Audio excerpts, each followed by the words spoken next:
Just to expand what Gabriel was asking John Stones there, because France didn't win their group and they're the runners-up. France, Portugal, Spain and Germany are on the other side of the draw to England. Had England come second, they would have played the Germans in the last 16. And when they kicked off against Serbia, obviously they're thinking they're desperate to win the group. They've done that. It was a bit plodding at times. It was a bit uninspiring at times. Is this a glass half full, glass half empty look at it? What would you say about what England have done at this group stage? Look, the objective to get to the knockout stages is obviously very, very important. But I've always felt you need some sort of momentum going into it. I think there was enough today, especially in the second half, to give them the encouragement that they will face a stronger opponent. I mean, Slovenia was a massive effort tonight. They knew a point would get them through, so they weren't really intent on any sort of attacking options there. So it kind of made the game a little bit simpler for England in the second half, but that's going to be a different challenge come the knockout stages. So I think they've got a few days to work on that now, and I think Gareth's got a bit of thinking to do around what kind of lineup he puts out. Well, has it crystallised a little bit? Alexander-Arnold hasn't worked. Gallagher hasn't worked. Mainu did work. Has it crystallised some decisions for him for the last 16 game? I'm certain Mainu will start in the next game. He thought Gallagher may be the option, obviously, for the energy we talked about before the game, but I think it was quite obvious that we needed someone in there who would get us playing, and Mainu does that. I think Wharton's capable of that as well. I think the more substitutes we made, the more we looked, well, less rigid we looked. We looked so basic in the first half. It was a struggle to watch that. It moved forward a lot in the second half. We didn't get the result, but there were sort of glimpses of what we can be. Yeah. What did you think, particularly with those substitutions, as to what sort of team he might put out in the last 16? Yeah, you would have thought so. I think Mainu obviously looked very comfortable out there. But the one I'm always excited to watch, I think Palmer certainly has that X factor. I know we were saying, why didn't he come on maybe the first or second game? But when he came on, every time he gets the ball, you think something's going to happen. So there was certainly a bit more flow to their game in the last 15 or 20 minutes, but still no end product. They didn't really test the goalkeeper. But there's one or two positives, obviously, with the clean sheet. But again, we go back to it. They need to show a little bit more quality in the attacking areas. But I do love Palmer. I think he's an amazing player. Well, being a striker, what is it that Palmer does that as a striker would get you excited? He's looking to get it into you. Anytime he gets on the ball, he's looking to put that ball forward. He's looking to progress it. He's looking to go forward. He's looking to play 1-2s. You know, he's a progressive player. You know, he wants to get forward. He wants to create something.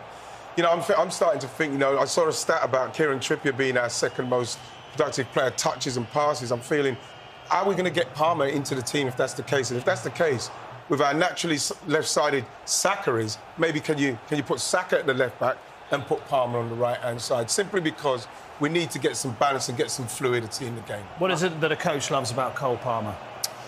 Just exactly what the lads... Every time he's got the ball, he's looking to eliminate oppositions. Yeah, so whether that's individual players or lines of the opposition, every one of his incursions takes somebody out of the game. And that, when you have a player like that, irrespective of how the opposition's set up in a defensive sense, he will always find that gap, he will always find those spaces. And so he's that disruptor, is he? Then? Yeah, he moves the pieces around the board. His first thought is, how can I eliminate one of the opposition or a line of the opposition? Yeah. And those kind of players are rare. And I said before the game, I know that they spoke about protecting the young players. I don't think they need protection. I think they just need to be thrown out there to play. I don't think he needs protection at all, does he? He strikes me as a sort of, who are we playing today? OK, that's fine, no problem at all. No, I think that sort of character. You mentioned Trent Alexander-Arnold, we're talking about Cole Palmer, Bellingham, Saka, Mainu. These are massive, Foden, massive talents, huge talents. And we really can't mishandle these talents. We really will regret it. I think Gareth will as well. So I think, look, all I would say ahead of Sunday is that these lads are there staring him in the face now. They've come on in the second half. They've improved us enormously. They're our the best technical players, the players who look the most comfortable on the ball and make us look like a team. I mean, we look so... I'm going to say basic again in the first half. That's being kind. You know, that's the rigid England that we've seen in every single tournament going back for 20 years. That second half looked like they were playing with a bit of flow. Would you want to mark Palmer? No. You wouldn't want to play against him. Because you'd worry about where you had to go because he moves so much. Because he's so unpredictable and he can beat a man, he go left and right. And what a lot of brilliant players, they affect the game. When he came on, you knew he was going to affect the game. We knew when he came on with 20, 25 minutes to go, we'd be talking about him. Like, every time he got it, and I'm looking at him, and I'm hard to impress, I'm thinking, something's going to happen. Every time he gets the ball, you think something's going to happen. Didn't play enough to avoid the warm-down, did he? No. Still had to do that. Box to box, The thing with him is that his attitude towards it wouldn't make no difference that he's coming in at the stage he's coming in. You know, he'll still just come in and just play. We've seen how he's played at Chelsea For low that season, it was very chaotic. He's just come in and just bam, just. He'll think he should be in. He'll think he should be in that starting 11. He's not thinking, you know, I'm learning. I'm glad to be here. He'd be looking at Garrett, and Garrett will know that. That's what the big players doing. The big personalities going, get me out there. He thought he should be the Man City starting 11. That's why he left, didn't he? Because he thought I should be in this team. We're the only country in the world that asks where will we fit this player into our team. Not this player, but any player of that sort. We're the only country that do it regularly. Well, how are we going to get him in? Where's Bellingham going to play? How are we going to get Foden in? Where are we going to get Palmer in? Every other country seems to get them in. We struggle to get them in. We have to get them in. So it's really a question to a head coach, and Roy and Gary, you've been head coaches as well. When you've got a plan and you've got a system and you've got players, and Alexander-Arnold go, well, that hasn't quite worked, but I still quite like the feel of it, so I'm going to put Gallagher in, and that doesn't work. How hard is it to... I suppose the question is to swallow your pride and go, actually, I need a different sort of play. I don't know if it's swallowing your pride, because, I mean, I think Gareth said he actually felt it did sort of work in the function he wanted to. He wanted a more aggressive press and made logic...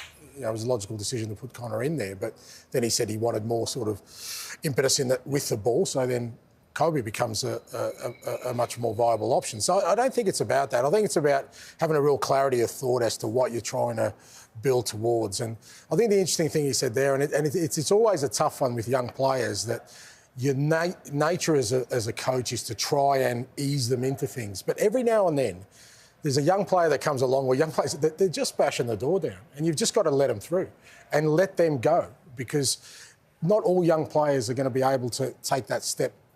I'm sure 12 months ago that Manu, Wharton, Cole Palmer were not in Gareth Southgate's top 40 players for this Euros. They could end up being the key players. Yeah. There should be a clarity of thought now, though, picking up on what Ange said. There should, after that, be a clarity of thought about the midfield positions, surely. Yeah, I mean, the midfield positions, but also the fact that we've got Pickford, we've got Stones, Rice and Keane down the spine. So we've got an experienced spine. So actually to have those young lads around them is really helpful.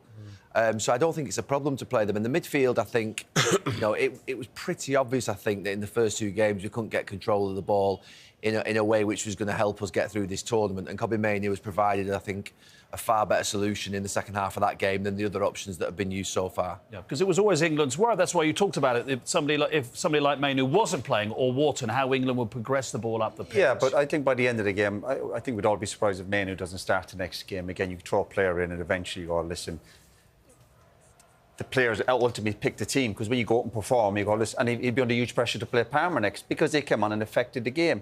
And Garrett made a good point there. He says sometimes football and finding a team is hard work, and they're struggling to get that flow of the game. But they're keeping clean sheets. A couple of young players came on tonight, and maybe that's the way to go. And as we know, I always say with young players, they've got no fear. Just go with them sometimes. I know you coached as well, the strikers, and that's the hardest bit of the game. Yeah. Now, if Cole Palmer does play, OK, I think most people would agree, and everyone watching at home is probably saying yes. Who steps out? Well, this is why I'm trying, you know, like, as great as Saka's done for England, you know, with his creation in respect of goals and assists, you know, he's a natural left-sided player. You know, he started playing for England at left back. He started Arsenal at left back. I'm saying people might be saying, "Oh, he can't change it from there. He's doing so well." But if that's going to give the balance, and then you can get Cole Palmer in the team there, it's something that you have to at least look at. You know, I know what you're saying, so like Kyle Walker can play there, but we may have the same situation where we get a right-footed left-back who's coming inside and we've got no one going round. He's a natural left-footer, Saka. You know, we could activate the whole left side. Look, it'd be brilliant to see him at left-back, but I think that's just... Gareth's not going to do that. I feel that what you may get him to do is put Kyle to left-back and then bring Trent Alexander-Arnold in on the right, who is obviously a brilliant, user of the ball on that right-hand side. That would be, I think, a good blend. Having Walker at right-back and Trippier at left-back means we're blocking a little bit both sides. I think having Trent on one side is probably the best we're going to get. He's going to have to do something. He's going to have to do something different, because that second half, with the players that came on, it looked much better. It felt better. Absolutely did. Thank you, Mark. We were just here for the last 10-20 minutes and all of the England fans were still here, and they've just been filtered out. And as they've been filtered out, the families have actually been filtered in, obviously waiting to see their family members, the players, and they're sat just behind their cameras now. And the mood here is a little bit below par, I have to say.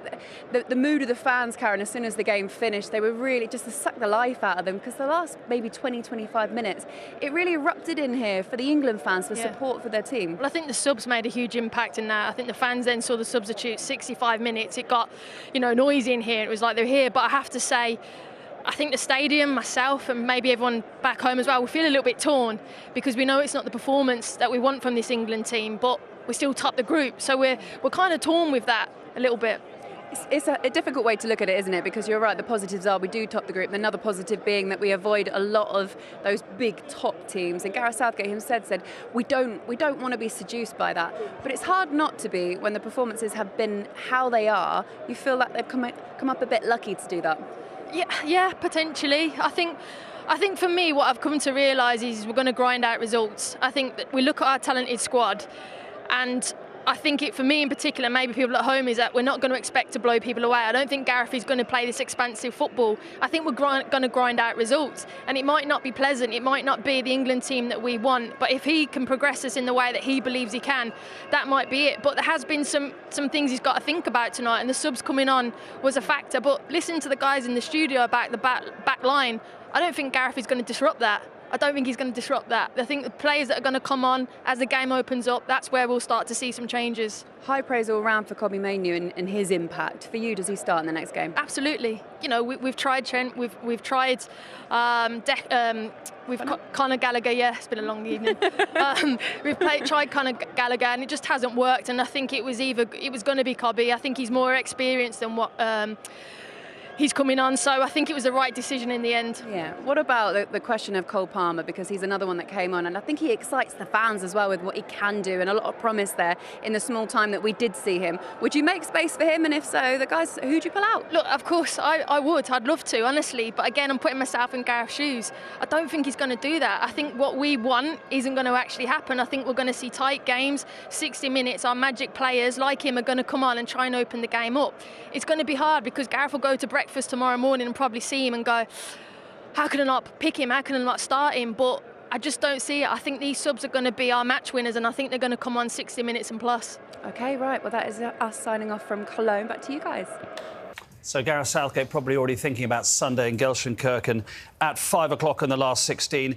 And you've had a year at Tottenham, obviously, and you've spent this evening with about 30 sort of English people watching this game. How would you characterise the relationship between the English public and their football team? I think it's only natural that when there's such a strong association that, you know, the national football team represents them in so many ways, that when you haven't had success, there's always going to be a little bit of that love-hate kind of friction at all times, because there's such an anxiety there. You know, when things are going well, you're anxious. When things aren't going well, you're anxious. The key is in camp to stay away from that. You know, everyone, you've brought it up tonight, Gary brings it up, everyone talks about history, you know, what happened in '96, what happened. And the group that's going to win something, and they're going to leave that behind and just focus on what's in front of them. So at the heart of it all is the fact that England haven't won anything. That's what drives it, isn't it? Which is what drives the anxiousness and the desire. Absolutely. But that should be external. That's the fans, because they're so invested in it. You understand that. And it's natural for the players to get, you know, to feel hurt when, you know, criticism comes their way. But if they want to break that cycle, you can't repeat what's happened in the past. Gary said that before. They've been through it as players themselves. There's no point reflecting on what happened 10, 12, 15, 30 years ago. It's what's happening today that's important. Yeah, I mean, you've lived in England a long time now. What have you made of it over the years? I mean, obviously playing with people like Gary and David Beckham and Paul Scholes and Nicky Butt and watching it since. Yeah, well, obviously played with the lads who've been with England. It always seems obviously extremes, isn't it? They have a couple of good results. They're definitely going to win the tournament. Obviously, before the show tonight, we're in the final. All of a sudden, after the game, you're thinking, it's going to be a tough knockout game. Again, we go back to it, simplify it, focus on the next game. England have got a lot of unbelievably talented group of players, but that doesn't guarantee anything. You need a bit of luck, you need that team to come together, and you need your strikers turning up. They've not quite done that yet, but I think they're still going along nicely, and they'll be a threat. Still so need some form of structure. We've got too many players who've played so well this season who are playing so poorly at the moment. There's something in the structure that's not quite right for them. And that's what Gareth needs to sort out. How he sorts it out, that's what he's getting paid for. But there's too many good players in his team playing poorly. Yeah. I don't think necessarily England's any different, is it, to Spain or Italy or Germany or France? I think it's just they've won things. Do you think that's what the difference is? As I said earlier, I bet French TV and the French media are going absolutely mad this evening. They haven't scored a goal in open play and they've come second in their group. They're on the wrong side of the draw. Mark, I was over in Spain for a very short period. They were brutal. And I suspect that if you spoke to that was just a Valencia. rest of them are really nice. They're absolutely brutal. The questions they ask you are a lot more tactical and a lot more, I think, dangerous for a coach than maybe the English broadcasters ask. So for me, I suspect every other country gets put under huge pressure. We're not the only thing, but they have won. They've won recently, and we have underperformed, we've underachieved, we threatened to do well. We don't seem to get the best out of our players, and I think that's the frustration. Yeah, but it's not how you start, it's how you end, Ange, isn't it? It doesn't matter what the sport is. You're going through a tournament of 3, 4, 5, 6 weeks. Absolutely, but forget the beginning, forget the end, and stick to the now. You know, the next game is the one. You know, that's where they've got to turn up. That's where they've got to play well, and then conquer the whatever's. Because if you start thinking too, like we talked about the path to the final and easy side of the draw, bad side of the draw, there isn't. None of that exists. What exists now is what, 4 games to win it. Yeah. That's what you've got to focus on. Yeah. And in terms of getting back on the training ground, then, as again your experience of the World Cup with Australia and the Asia Cup, having got through at this stage, you would expect a real bounce when you're on the training ground, as if to say, right, we haven't played brilliantly up till now. But you know, we won the group and look at the opportunity. International football's unique. These lads have experienced that you don't get a lot of time on the training ground. A lot of it's just about recovery. It's also the feeling in camp. It's a uniqueness of national team football is you're there 24/7 together, and how you navigate that over a course of a tournament is also important. And I think what they need to do is now forget this kind of vindictiveness that's existed in the last few days, focus on the positives of the way the game ended and sort of use that as a momentum impetus. You know? And a sign of any decent team is when you're not obviously performing well, it's to grind out a few results. That's what they've done. But they will need a big improvement to progress. Are you excited by the weekend? Always excited by the weekend in England and what's coming. It's going to be jeopardy whether we're winning or losing, but I'm always going to be positive because I want them to do well so badly. So fingers crossed they can get it right. How excited you are by Gelsenkirchen? Even though that name I know brings back bad memories for you, because that's where you lost in 2006, Rudy Ronaldo. It's historical. He just framing is very behind, Mark. That's another place he was only there a short time as well. Yeah, it does bring back. Do you know something? I always remember the end of that game because I felt like I wouldn't play another World Cup and it was my last chance. So it does bring back memories. But I think, look, we should be okay. We've been in a comfortable group. It's a good job that we have been in a comfortable group because of the way that we've played. I think it's been favourable towards us, and I know we can't get carried away, but to miss those other 4 teams on that side of the draw, we have had a little bit of good fortune in the last few years by being on the right side of the draw, and it'll help us if we do have a more comfortable game because we need a good win under our belt before we do play a top side, or else we will get beaten playing like we are. Yeah. Ange, it's been great to have you with us this evening. I've enjoyed it. And I haven't mentioned the cricket at all. Nah, good on you. Thank you, Ange. We'll see you again tomorrow night.